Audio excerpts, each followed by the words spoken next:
Tine, je t'invite à me rejoindre. If you can join me just for 1 second. Donc Tine, qui nous vient de Hollande, qui est professeur à l'Université de Management de Rotterdam. Elle a été pendant de longues années professeure à l'Université d'Utrecht. Elle travaille principalement sur les notions d'action collective, avec notamment une perspective historique, et sur les notions des communs. Merci Tine Dincu d'être avec nous aujourd'hui. Donc Tine, tu as pu te promener à différents endroits, tu as pu observer, écouter un petit peu ce qui se disait. Et donc le but de ce rapport d'étonnement, comme son nom l'indique, c'est que tu nous fasses part de tes étonnements. Qu'est-ce qui t'a intrigué? Qu'est-ce que tu as pu constater en lien avec cette coopérative? Et on te remercie. Je te laisse la parole, Tine. Merci beaucoup. Je pensais que c'est mieux de commencer à parler en anglais parce que ce matin, le keynote était en anglais et j'ai vu qu'il n'y a pas beaucoup de gens avec des headphones. Alors, je vais changer en anglais, mais c'est une chose plutôt difficile parce que je parle néerlandais normalement. So, I would like to switch to English simply because this morning I noticed that... Mais voilà, j'ai remarqué que la plupart d'entre vous n'utilisaient pas de casque, donc quand il y a eu la présentation en anglais, donc je pense que l'anglais c'est sans doute la meilleure langue à utiliser. Alors, je voudrais faire ce que font d'habitude les professeurs, c'est-à-dire de rendre les choses abstractes et puis remettre les choses dans leur contexte.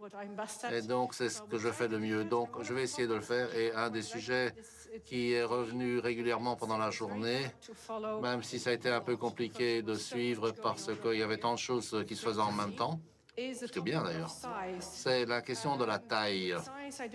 Et par taille, je ne veux pas dire croissance, je ne parle pas de croissance économique, je parle de la taille de la coopérative. Et donc, je vais y revenir dans un instant. Mais avant cela, je suis ravi d'être ici. Je suis d'ailleurs moi-même membre de SMART, pas de SMART Belgique, mais de SMART Pays-Bas. Ce n'est pas encore une coopérative là-bas. C'est très, très petit. Il n'y a que quelques membres. Néanmoins, on ne se décourage pas, on avance. Et la différence énorme entre SMART Pays-Bas et SMART Belgique, qui compte 32 583 membres, m'a fait penser au rôle de la taille et de la composition pouvait avoir pour ces deux entités au sein du mouvement coopératif, pas seulement dans cette coopérative-ci, mais aussi dans des coopératives d'autres temps, coopératives énergétiques, par exemple. Donc, il y a 32 000 membres chez Smart Belgique. Mais il y a 300-400 personnes qui sont présentes, ça veut dire 1%. Ça doit réfléchir, non? Je sais que les organisateurs se sont dit « Oh, il aurait dû en avoir plus ». Mais moi, je trouve que c'est pas mal d'avoir autant de gens qui viennent pour parler de la façon dont ils coopèrent et de ce à quoi devrait ressembler leur coopérative à l'avenir. Donc, il ne faut pas être déçu. Bon, il reste quand même 99% qui ne sont pas venus, donc j'espère que la prochaine fois, vous devrez trouver un lieu bien plus grand pour pouvoir accueillir tout le monde. Mais rappelons-nous du nombre de personnes qui ne sont pas ici et qui ont décidé un jour de devenir, comme vous, membres de SMART, qui voulaient en savoir plus sur la coopérative. Alors vous êtes des membres très actifs et qui utilisez les services de SMART. Donc parlons de la taille. Et pourquoi cette taille est importante pour les coopératives par le passé et aujourd'hui. Alors, comme j'ai dit, je vais rentrer un peu dans des considérations abstraites, mais je vais les illustrer par des exemples concrets par rapport aux coopératives et leurs caractéristiques aux Pays-Bas et en Belgique, surtout en Belgique. Lors de la session précédente, on a souligné l'importance des coopératives pour la société, pour le changement sociétal.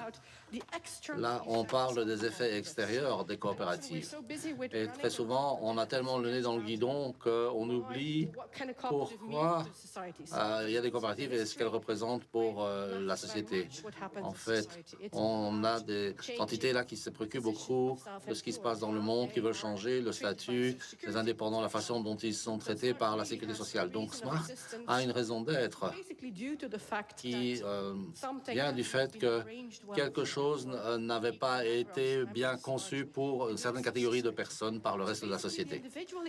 Donc l'effet individuel d'être membre de SMART peut être immense, mais en étant un individu, il se peut que cela ait aussi d'autres incidences sur le reste de la société. Par exemple, vous commencez à investir dans d'autres types de projets sociétaux. Peut-être que certains d'entre vous, lorsqu'ils sont devenus membres d'une coopérative, investissent dans une coopérative pour personnes handicapées. Donc, c'est une sorte de comportement. Mais il y a donc des conséquences directes, mais aussi indirectes, c'est-à-dire des comportements prosociaux.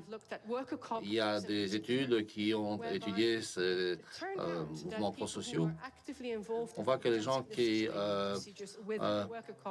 participaient aux décisions démocratiques au sein de la coopérative étaient également plus démocratiques dans leur comportement en dehors de la coopérative. Donc, par exemple, ils sont engagés dans la politique, notamment. Peut-être que la coopérative est coopérative de travailleurs, et c'est le cas de SMART, peut avoir un effet sur ce qu'on appelle les comportements prosociaux. C'est-à-dire qu'on se comporte différemment en dehors de son travail. Alors, le mouvement coopératif plus largement, et vous avez sans doute noté qu'il y a une certaine dynamique en faveur de ce mouvement coopératif, pas seulement en Belgique, mais si vous regardez aux Pays-Bas, en Allemagne, vous voyez que le développement du mouvement coopératif ne fait que s'accélérer dans pas mal de secteurs. En Belgique, c'est surtout dans l'énergie et aussi dans les soins et dans la mobilité ou la prise en charge.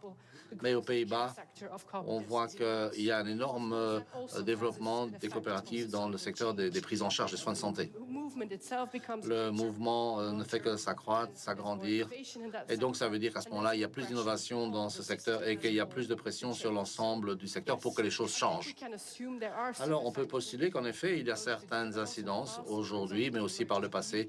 L'émergence des mutuelles au 19e siècle qui ont changé finalement notre système de sécurité sociale actuel. Mais voyons maintenant quels sont les effets internes que peut avoir la taille de la coopérative. S'il y a plus ou moins de membres, qu'arrive-t-il en interne au sein de la coopérative? Quel effet cela a-t-il sur les membres par rapport à leur engagement? Par exemple, quand vous avez une grande coopérative, comme par exemple ici, vous ne voyez qu'il n'y a qu'un % de gens qui viennent. Qu'est-ce que ça dit de l'engagement des membres? On peut aussi regarder la composition, voir l'hétérogénéité, d'où viennent finalement les différents membres, quels sont leurs backgrounds. Ça peut ouvrir des opportunités, mais ça peut aussi créer des défis. Et donc, ce sont finalement des questions ouvertes que je pose ici et j'espère qu'elles vous permettront d'y réfléchir plus tard dans la soirée. Je ne vais pas vous dire si c'est mauvais ou bien d'avoir une grande ou une petite coopérative, parce que ça va aussi dépendre de ce que vous partagez, quelles sont les ressources que vous mutualisez. Il y a d'autres coopératives comme les coopératives énergétiques. Elles partagent l'énergie. C'est ça, les ressources collectives. Donc, moi, je ne vais pas vous dire quelle est la taille idéale. Certaines personnes ont dit que 12, c'était le nombre idéal pour un conseil d'administration. Il y en a d'autres qui ont dit il ne faut pas être plus que 250 parce que c'est ce qu'on peut gérer au maximum. Mais en fait, ce qu'il faut regarder, c'est la ressource. Donc, voilà, je ne vais pas vous donner des chiffres, je ne vais pas vous donner des grandeurs. Mais j'espère que ce que je vais vous dire va vous aider à réfléchir à la relation entre la taille d'une coopérative dont vous êtes membre et, par exemple, votre engagement. Alors, un peu d'histoire. En fait, moi, j'ai étudié l'histoire. C'est mon parcours personnel. Si on remonte aux premières formes de coopératives, donc les guildes agricoles ou bien les corps d'artisans, eh bien, on voit qu'au 19e siècle, on voit l'émergence de certaines banques coopératives, aussi des mutuelles. Et on s'aperçoit qu'elles ont cru en tant qu'organisation de différentes manières. Au départ, dans l'histoire, les communs, mais aussi les guildes, ils voulaient rester des petits groupements. Et plutôt que de croître, ils préféraient se scinder et créer une nouvelle organisation. Donc, ils disaient, on a trop de membres, eh bien, on va se scinder, on va créer une nouvelle corporation ou une nouvelle guilde. Et donc, finalement, vous avez une série d'organisations qui, toutes sont restées petites et qui n'ont jamais coopéré entre elles. Elles restaient finalement repliées sur elles-mêmes. Et puis, au 19e siècle, le gouvernement a dit, on n'en veut plus de ces organisations, et donc elles ont vite disparu parce qu'elles n'avaient aucune stratégie de défense. Si vous regardez les coopératives au 19e siècle, bon, il y a la Rabobank, il y a aussi Friesland Campina, qui est aussi une grosse coopérative. Il y a quelques grandes banques aussi. Ces coopératives, elles avaient une autre stratégie. Elles ont décidé de fusionner. La première génération a dit on reste petit. La deuxième, elle a dit on va fusionner, fusionner, fusionner. Campina, c'est un très bon exemple. En fait, ils ont d'abord fait des fusions entre des paysans du Friesland et puis maintenant, ils sont devenus la 8e entreprise au monde. Donc, ils ont eu une stratégie de fusion. Le problème, c'est qu'en tant que coopérative, on peut fusionner, mais ça va mettre finalement, ça va poser des problèmes par rapport à la façon dont on peut coopérer en interne. Aujourd'hui, on voit quelque chose de tout à fait différent.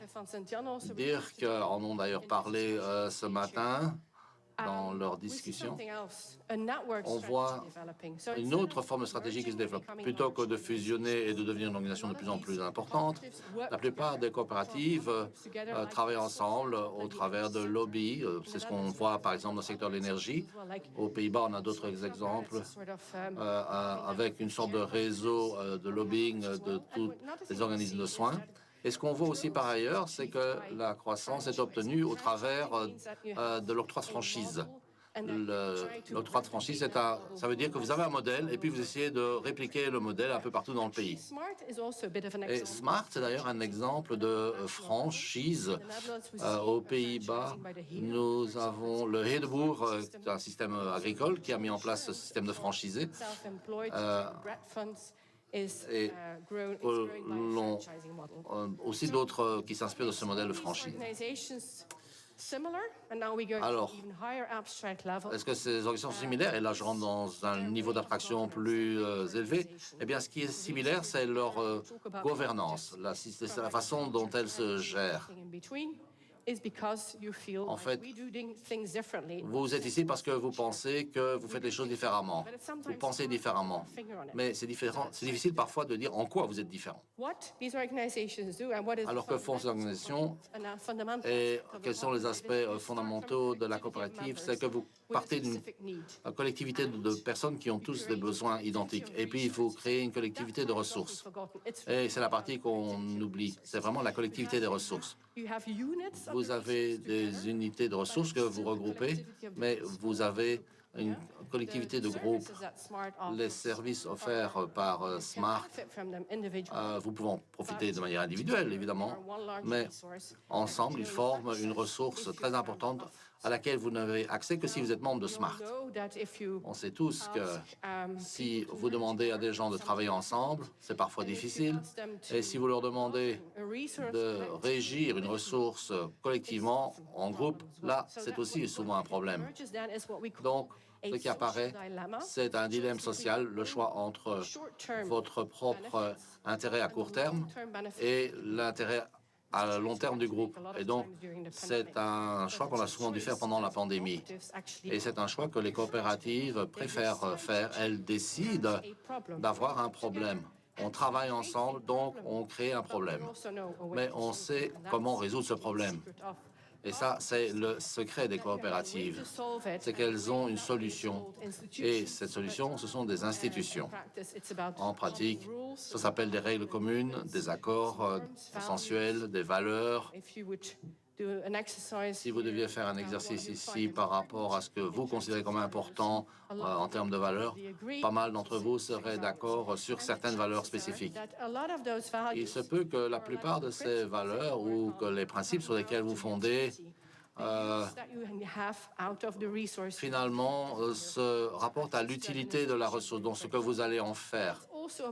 Mais c'est aussi à propos de l'équité sociale, le fait d'avoir accès à des processus décisionnels démocratiques. C'est aussi une question d'efficacité. En vous organisant, en utilisant, vous allez pouvoir utiliser ces ressources collectives de manière plus efficace que si chacun les utilisait à sa façon. Donc voilà un peu les principes qui sont importants pour qu'une coopérative reste vivante sur le long terme. Alors, je vous parlais des valeurs, mais on a besoin de plus que cela. Il faut que l'on sache qu'est-ce qui fait que la coopérative fonctionne en matière de valeurs. Alors, il y a la solidarité, la réciprocité et la suffisance. La suffisance, c'est très important. Ne pas prendre plus que ce dont on a besoin. La réciprocité, c'est de prendre, mais aussi d'apporter. Et la solidarité, ça, c'est vraiment un élément clé, en l'occurrence chez Smart, pour que cette coopérative survive. Alors, je voudrais parler de la partie rose, là, au centre, et ce que cela implique en termes de réciprocité. Alors, vous savez que la taille de la coopérative est importante parce que la coopérative, c'est un modèle qui est basé sur la réciprocité. Donc, il faut apporter et prendre. Donc, quand vous avez plus de membres, ça veut dire qu'il y a plus d'occasions de faire de la réciprocité parce qu'il y a plus de gens avec lesquels vous pouvez échanger et il y a plus de gens auxquels vous pouvez apporter. Mais il y a aussi peut-être des cavaliers solitaires dans le tas, des gens qui vont juste se servir. Alors, quand on parle de la taille, ça veut dire le nombre total, mais aussi la façon dont les gens se comportent. Ce n'est pas seulement le fait de savoir combien il y a de gens qui sont affiliés à une coopérative, mais ce qu'ils font au sein de cette coopérative, quelle est la qualité de leur coopération, comment voient-ils l'équilibre entre donner et prendre de la coopérative. Et parfois, c'est un exercice très compliqué que de comprendre ou d'essayer de comprendre ce qui se passe dans une coopérative, combien apportent des choses et combien prennent des choses. Il y en a qui apportent plus et qui prennent moins et inversement. Tout simplement parce que les besoins peuvent aussi changer au fil du temps. On voit qu'il y a une énorme différence entre les coopératives par rapport à la façon dont la fenêtre je prends et la fenêtre je donne change au fil du temps. Quand je paye ma cotisation, le lendemain, je peux recevoir de l'électricité d'une coopérative énergétique. Donc, la distance temporelle entre le moment où on donne, on paye sa cotisation, et on reçoit, je peux avoir de l'énergie, est très court. Donc, là, c'est pas très difficile de convaincre que les gens vont avoir un retour direct sur leur investissement, entre guillemets. Et donc, quand vous devenez un membre de EcoPower, vous savez que tout à fait que vous allez tout de suite pouvoir bénéficier d'un prix avantageux. Et c'est ce qui a fait que beaucoup de gens, tout d'un coup, se sont dit on va s'affilier à EcoPower puisque on voit qu'ils ont des tarifs qui sont bien inférieurs à ceux des marchés. Et donc, ils ont même dû mettre un terme aux affiliations parce qu'ils ont dit finalement, on va avoir tellement de membres qu'on ne pourra plus satisfaire tous ces membres. Ça va dépasser notre capacité d'offre. Donc, la taille est vraiment importante, même si la fenêtre temporelle est réduite. Alors, si je prends les Bread Funds en Pays-Bas, on voit que la fenêtre temporelle est totalement différente. Chez Smart, vous pouvez devenir membre, obtenir des services immédiatement de Smart, mais vous pouvez aussi être un membre passif. Et donc, finalement, on pourrait se dire que les 99% qui ne sont pas là sont des gens qui sont devenus membres de Smart, mais qui n'ont jamais utilisé aucun service de Smart. Donc, ils ont apporté de l'argent, mais ils n'ont jamais rien retiré. Et puis, il y a d'autres personnes qui dépendent largement de Smart. Et c'est peut-être là le talon d'Achille. Quand vous êtes indépendant et que vous devenez membre de Smart, pas mal de gens ont aussi un autre travail sur le côté pour lequel ils ont la sécurité sociale parce qu'ils sont salariés dans cet autre emploi. Et donc, finalement, ils ne sont pas vraiment indépendants ou dépendants de Smart, je dirais. Par contre, il y a donc des gens qui deviennent membres de SMART, mais qui ne s'engagent pas véritablement dans la coopérative. Le Bread Funds aux Pays-Bas, c'est un fonds pour les indépendants, c'est un fonds pour les personnes qui n'ont plus de couverture maladie du gouvernement. Et là, vous voyez que la fenêtre temporelle, elle est finalement, oh là, pour le bruit, elle est finalement très variable. Parce que, dans le meilleur des cas, vous allez vous affilier et jamais vous ne recevrez rien en retour parce que vous ne tomberez pas malade. Donc, c'est une autre fenêtre temporelle que l'on voit là. Donc, quand on pense coopérative, il faut se demander quelles sont les ressources qui sont proposées et qu'est-ce qu'il advient sur le plan de la réciprocité. Donc, c'est pour ça qu'on peut dire c'est bien d'être grand ou c'est bien d'être petit comme coopérative. Alors, quelques éléments de réflexion par rapport à ce qui pourrait arriver si vous grandissiez, si vous avez une croissance du nombre de membres. Eh ben, on sait qu'avoir plus de membres, c'est pas forcément avoir plus de membres actifs. Et donc, vous allez devoir atteindre un problème de continuité à cause de cette masse critique. En fait, vous avez vu que les coopératives, lorsqu'elles se sont regroupées, elles ont été capables de mettre la pression sur le marché énergétique. Elles représentent aujourd'hui 2% de la consommation en Belgique, mais elles ont quand même, à cause de cette masse critique, pu exercer une certaine pression, un certain lobbying. Ce qui est intéressant, c'est que plus vous avez de membres aussi, plus vous avez l'occasion de faire des investissements directs au travers de vos membres. C'est-à-dire que les membres peuvent investir eux-mêmes ou bien ils peuvent inciter d'autres membres de la famille ou des fous, comme ils les appellent, à investir également dans la coopérative. Donc, quand vous croissez, vous avez des opportunités qui s'offrent à vous. Et puis, vous avez aussi plus d'hétérogénéité. Plus vous avez de membres, plus vous avez de chances aussi que tous ces membres aient des profils différents. Parce que certains d'entre vous sont des indépendants, d'autres sont dans le secteur de l'art, de la culture. Il y en a d'autres qui sont plutôt dans le secteur d'Internet, de l'élaboration de sites web. Donc l'avantage, c'est que vous avez des besoins variables et que finalement, vous n'allez pas tous devoir dépendre de la coopérative au même moment. Par exemple, certains vont avoir des emplois qui se font plutôt pendant l'été et d'autres dont l'activité se situe plus en hiver. Et donc, ça veut dire que vous avez un étalement de la demande, ce qui facilite évidemment l'octroi des ressources nécessaires à l'ensemble des membres de la part de la coopérative. Ce qui est important, c'est aussi d'avoir une sorte d'étalement sur la pyramide des âges, donc d'avoir une bonne répartition dans les différentes générations présentes au sein de la coopérative. Pourquoi? Parce que chaque génération a ses demandes propres. Chaque génération a ses besoins propres et donc ils vont devoir faire appel à la coopérative à différents moments de leur vie et avec des demandes qui ne sont pas les mêmes. Alors, donc, en fait, ce serait peut-être intéressant de voir d'ailleurs quels sont ces besoins en fonction de l'âge et du secteur d'activité. Alors, quels sont les défis lorsque vous êtes une grande coopérative? Bon, parce que c'est bien d'être grand, il y a des avantages, mais il y a aussi des inconvénients. Alors, c'est ce qu'on appelle la loi de fer de Michels.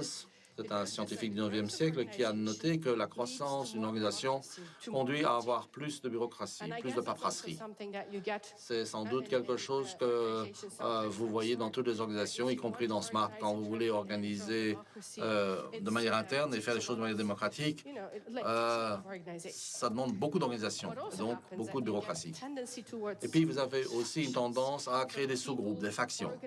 Les pays s'organisent en fonction de leur activité. Pour peu qu'ils trouvent des gens qui font un peu la même chose qu'eux. Par exemple, tous les artistes vont travailler ensemble et puis tous les webmasters vont travailler ensemble. Et puis, vous avez parfois des intérêts divergents, ce qui peut conduire aussi à des conflits internes. Vous avez une plus grande diversité d'attentes. C'est vrai que dans pas mal d'organisations, comme EcoPower, vous voyez que les membres originels sont rentrés dans cette coopérative parce qu'ils voulaient utiliser des énergies renouvelables. Et peu importe le prix, ils étaient prêts à payer plus du moment que c'était l'énergie renouvelable. Et puis, ça a complètement changé avec la nouvelle génération parce que eux, ils veulent un meilleur équilibre entre le coût et les effets sur l'environnement. Donc, vous voyez que les attentes ne sont plus tout à fait les mêmes. Donc, plus la coopérative est grande, plus vous avez de la diversité dans les attentes. Sur le plan local, il y a aussi pas mal d'expérimentations qui peuvent être faites. Chez Smart, j'ai entendu qu'il y avait pas mal d'entre vous qui avaient fait partie de certains comités. Donc, ce sont des instruments de démocratie interne. Et il y a pas mal de travail qui se fait ici pour essayer d'optimiser cette démocratie interne. C'est toujours un exercice difficile, surtout si vous ne pouvez pas associer tout le monde dans le groupe. Mais tous les ateliers pratiques d'aujourd'hui montrent qu'il y a beaucoup d'intérêt et que, voilà, vous voulez avancer ensemble et donc vous avez un avenir brillant devant vous. Voilà. Je vais vous laisser sur ces quelques mots. Enfin, c'était une sorte de discours académique que je vous ai fait, mais s'il y a des questions, je vous en prie, ouvrez le feu.